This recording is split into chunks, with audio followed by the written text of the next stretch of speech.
Whether it's the bite, the fight, the fish, or the people we chase them with, fishing is an amazing way to connect to what really matters. From the beginner to the experienced angler, there's always more to do, explore, or try in fishing. This is a chance to discuss and celebrate all of it. This is the Love of Fishing podcast.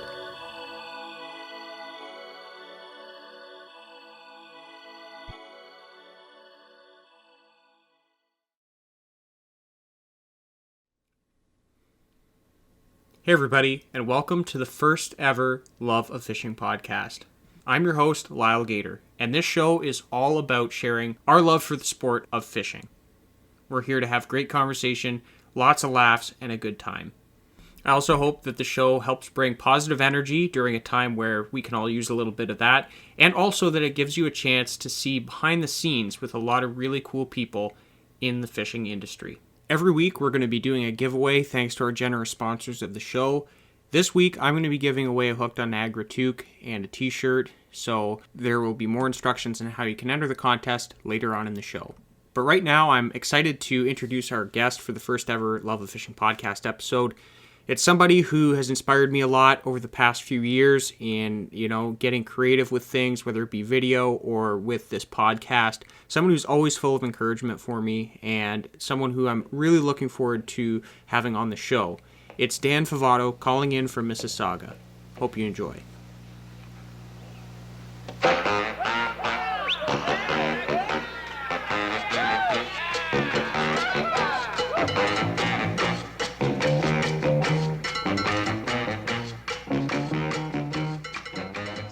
Dan is a talented content creator, angler, and amazing human being. He goes by the names Fly Inspired, Danny, Dan the Fisher, and Favats. He's one of my homeboys, also chasing his dream to live his best life doing what he does and loving every minute of it. Welcome, Dan. Awesome. Thanks for having me, man. This is interesting. This will be the first. Yeah, first, have you guest starred on a podcast before? I have never. First time for everything, so hopefully it'll be okay. I think it'll be okay. So I start everybody off, Dan, with just a random couple questions, and they're not fishing related. I call them the baseball program questions because when I was a kid going to the Toronto Blue Jays games, I always loved reading the programs because they asked baseball players just weird questions about their life that weren't baseball related. So that's where this is inspired from. First question, what's your middle name? I've got two, I'm pretty sure. I think my parents set me up with the old Lucas Alexander, but on my driver's license, I think I don't even think it's on my driver's license, but I have Lucas on my fishing license for whatever reason. Just one. Yeah. That's interesting. Yeah, I didn't know that about you. For everybody tuning in, Dan and I do a lot of fishing together. We go back. I don't know if we've known each other long enough to say that we go way back, but we're getting there. It's been a minute. Old, buddy. We are getting old. It was just like I saw you working on Nick's boat, and that's when I just started obviously working with Bowen, and we just we hit it off on. That's FDoc, right? That would be correct, yeah. Yeah. FDoc Port Credit, just started talking fishing, and I knew that you were doing the video thing, and yeah, just started to get to know each other that way. Yeah. Did a little perch fishing. I think that was the first time we ever fished together, maybe? Yeah, I think it was in the 12-foot tinner. In the old 12-2. Do you remember that too? We were running the air-cooled two-stroke. Yeah, that thing was incredible. It was an absolute machine. It was. If I can, I'll link that video because that was one of our first. It was the first time we went fishing, and you had some filming going on too. That was a good time. That was a very that was an ancient video. Oh man. So now that I know your middle name, I want to know what's your favorite food. Oh, that's tough. I would say my favorite food over the years, I used to be a Nutella sandwich and burgers kind of guy when I was younger. I didn't have a very wide variety of things I ate, but as I grew older and explored my appetite, I found sushi and the Asian culture of food to be a popular delicacy for my appetite. Yeah. So I would definitely say sushi is it's there. Okay. Yeah. Do you have a specific kind, or are you like, do you like the raw fish, or are you more the vegetarian stuff? I love me a spicy tuna sushi. Mm, So yeah. those are my favorite, and then obviously the General Tao chicken is the best of the best. Yep. So those would be my two favorite in the Asian side of things. But and then obviously my own culture of Italian food, pasta, all that stuff. But I mean that's just generic, right? It's, Yeah. I mean if you don't like it, you got a problem. Everybody likes it. Yeah. Hey.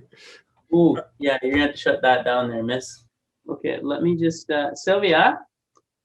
Sylvia. Okay, give me 1 sec left. Yeah. Hold on. I could have picked a better time to fire up the old laundry machine, but I think she was just as nervous for me. I told her I was doing a podcast today. She's like, "Why didn't you tell me?" She cut my hair yesterday and butchered it. So she thought it was like a video thing. But no, I've got a mushroom cut. I'll send you a photo. I love her guts. She tries very hard, but this Yeah. one goes so well. So, but I'm done. yeah. But yeah, so we'll without further ado, we'll Okay. not show any more here. Well, my third question was, what kind of hairstyle do you? No, I'm just joking. Um, Well, as a matter of fact, the third question I have for you, Dan, is what's the last song that you listened to on your phone or your computer? the last song I listened to. Okay, so I've been hammering out the same playlist that's been pumping it's like maybe 12 songs, 14 songs, and it's on Spotify. It is called, let me just pull it up here. Yeah. It is called This Is Big Wild. And it's just big and it's wild. No joke. I can literally send you a screenshot. It's literally called This Is Big Wild. And it just I don't even know. I tried to talk about it the other day and I don't actually know what the genre of the music is, Hmm. but it's just I don't know, it's energy. For me, I need energy. So I Yeah. just jam out to the big wild. Something living up to its name. That's great. Yes. So we'll switch gears now. I know those are kind of off the wall questions to start off. So we'll move into some more fishing related questions. And the number one that I always ask everybody on the show is, how did you get into fishing? Oof. Okay, so I'm going to try to make it the short story. Um, I mean, I was brought up around, city family. Outdoorsy stuff was not necessarily a thing. We did the cottage one time and the mosquitoes scared us off, so we never did it again. But I mean, it was one of those things where it was just kind of like spur of the moment. I just started noticing, Lake Ontario has salmon in it, and I was like, that's intriguing. And I had no clue how to do it. And I think in like grade 10, if I remember correctly, grade 10, there was kind of like a pivotal moment in my life where one of my I wouldn't say good friends, but one of my friends that I grew up with, played hockey with for a number of years, um, passed away, and it was the first time that I had really encountered someone close to me passing away, and it scared me. It opened my eyes, and I didn't really know how to handle it. And I think that's when fishing really started to spike because I just ended up like skipping school for like 3 or 4 weeks straight. It was like a long time. Like I fished a Wow. lot, and it was a bit of, I wouldn't say I was degenerate, but I mean it's probably not the most responsible thing to do, to just skip school and go catch fish. But I mean that was kind of like the first time that fishing I connected with fishing. Mm-hmm. So and then after that I kind of just the interest was there. It was a hobby that was attainable and affordable for my lifestyle at the Yeah. time, being a student and all that. And it just grew into something bigger than I could have ever imagined at this point. Yeah, for sure. Wow, that's a crazy story, man. I didn't know that about you. That's wild. It's a hard one to um, it's a hard one to express because it's it's uh, it's personal, right? I mean, it's for any of the kids that I grew up with in high school and middle school, all that they would understand. And Yeah. but it's yeah, it's definitely a sensitive one for me. Well, thanks for sharing. Most people, I think, they encounter fishing is something that they grew up with, that's passed down from generation to generation. And I know just based off your story there, maybe that wasn't the case, but recently you and your dad have done some fishing. Yes, yeah. So we did. I took my dad up north for the first time, like way north.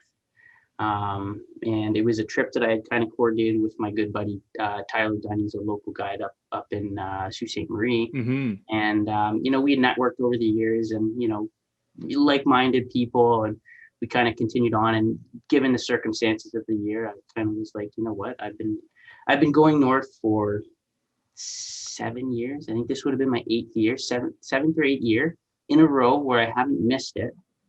Going up for the spring bite or whatever. Yeah. Yep. And I was like, I'm not missing it this year. This world is, things are going on in the world that are different, and we're all trying to figure out how to go about ourselves the right way. Mm-hmm. And I'm just thinking to myself, I'm like, I can't miss, you know, doing this. This isn't out of reach for me. And I thought, what if I did an RV? What if I did it a little bit differently to make it more, you know, uh, what would be the right word? More conformed to what's going on in society. So I thought of a way to make the trip possible with minimal engagement with society. Yep. And so we rented an RV. I told my dad, I was like, look, I'm going up for 10 days. It's going to be, pretty heavily video based. I would consider it a bit of a work trip, but I want to make it fun. I want to make it enjoyable, but I Mm-hmm. need someone to help me. I can't just go by myself. And I was like, you know what, this is the perfect opportunity for me to connect with my dad and, Yeah. expose him to something that I don't think he would have ever been drawn to in the first place. Um, and I mean, it was, I had an amazing time. Tyler showed me some of the most incredible fisheries that I would have ever imagined being so close to where we live. But I mean, seeing my dad um, engaging with the environment up there, the fishing, it was probably one of the most incredible feelings of my life because I spent so much time learning off of other people and trying to absorb the knowledge that these local guides and fishermen and people are sharing with me, and Mm-hmm. then to have that happen with me to my dad was kind of like, it was really surreal. I didn't it was very enjoyable to see him smile and laugh and catch the fish that he did. So Yeah, yeah, I can really see how fun that was for you through watching the video. I watched it as soon as you put it out, and it did. There's something about it where it's magic, man, and you capture it with your filming, and I was super stoked that you guys got to do that too. That was really cool. definitely a lucky shot in the dark. I didn't know. I I think didn't he liked cooking it too. He loved that part. Oh, he had a blast. I mean, we're when we go down to Florida, we love cooking, our snappers and the mackerel and all that stuff. So I mean, it was no different. It was just we were north and we were catching freshwater fish. So Mm-hmm. Yep, and that was all within Ontario too, right? all within Ontario. Yeah. Yeah. A lot of people don't realize, man, it takes 12 hours. It's like almost, or no, more than 12 hours. It's almost like driving to Florida just to get to Manitoba. Yep. That's how big our province is. Hmm. Absolutely. Lots to explore. Can you tell me a little bit more? You said that was kind of a work trip for you.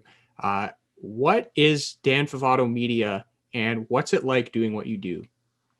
So Dan Favato Media, I believe I created that 2 years ago, 2 winters ago. Hmm. I had graduated from, television production school out in Niagara, and I started, I've been creating content over the years, and I thought to myself, I was like, I need to create something official. I need to create a small business for myself, and that's what Dan Favato Media was. So and that was just pretty much my way of saying I'm an official production house. Yeah. Very small, but that's kind of what Dan Favato Media is. It's my outlet for creating content for different brands and companies. Yeah, I guess that would be the best way to put it. It's my Yeah. small production company business. Yeah, that's a good succinct answer. You've touched on a few things there with you talked about creating your own content, but then also creating content for other people. And I think that as a YouTube viewer, that may be something that people don't understand maybe about what you do is that creating your own content is a noble pursuit, but there is some other work that you do as well outside. Yeah. Yeah. So I work for a currently right now for the past about 3 years. We're creeping up on 3 years now. Hmm. I've been working for a startup travel agency business, and it's kind of based around fly fishing, which was perfectly accented for what I was passionate about. Hmm. Um, it's fly fishing international. If I'm okay to I guess, say that on the show. For But sure. it's Fly Fishing International, and promotional videos for each of the locations that we've been traveling to. And then that's been a huge part of my life for the past 3 years, in the sense of seeing some things that I otherwise would never be able to see in my lifetime, and going to places that not many people have the fortune of being able to go to. So Hmm. yeah, that's kind of what's been keeping me occupied, year round for the past 3 years. Yeah, yeah. You've been to some incredible places, and I won't speak to them too much. I encourage anyone listening, go check out Dan's channel. I'll have all the links in the description, and at the end, he'll tell us what his socials are. But it's crazy. Like you've been a lot of places and done some really cool stuff. I want to know, what is your favorite destination that you've traveled to film or fish? So it's funny because my favorite destination um, would have to be probably the scariest destination that I um, was fortunate enough to go to, and it was the first real trip. My first shoot with Fly Fishing International was British Columbia, and that was a spectacular trip. Hmm. I got to see the West Coast, which was a dream of mine. But the first real trip that was like, hey, this will be like the real, test. It was like, I think it was October, and um, the gentleman that I was working for, Gil, he was like, we're gonna go to Guyana. And I was like, okay, started doing some research, and he's like, yeah, the jungle, you're pretty out there. And then he started going right into the details, and it's like, it's 10 hours flying plus like another 8 hours in bus, and like another couple hours in a boat or something like that. No, I think it was like 3 hours in a bus, and then 8 hours in a boat with like a 9.9 or a 15 horse and back going down and up a river. And then you finally get to the location. I mean, you were out of service by the time you pretty much landed on the second plane. Hmm. And then you also have to go like another 8-10 hours via bus and boat.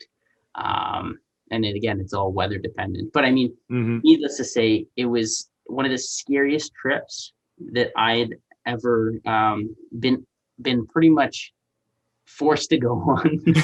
uh, the basis behind it was, if you can do this trip and do it successfully, I'd like to continue doing more work with you. And being that I'd never traveled like that before, I was extremely nervous, because Hmm. it wasn't just going on the trip and just being there in the moment. It was carrying around 50-60 pounds of camera gear with you as well, Yep. and making sure that it doesn't get soaked or dunked in the water, or it's even just like nightly tasks of making sure that you're getting your gear dried off, putting those little silica bags in your camera bag All to kind of right. dry out and, yeah, dehumidify, I think would be the right term. Yeah.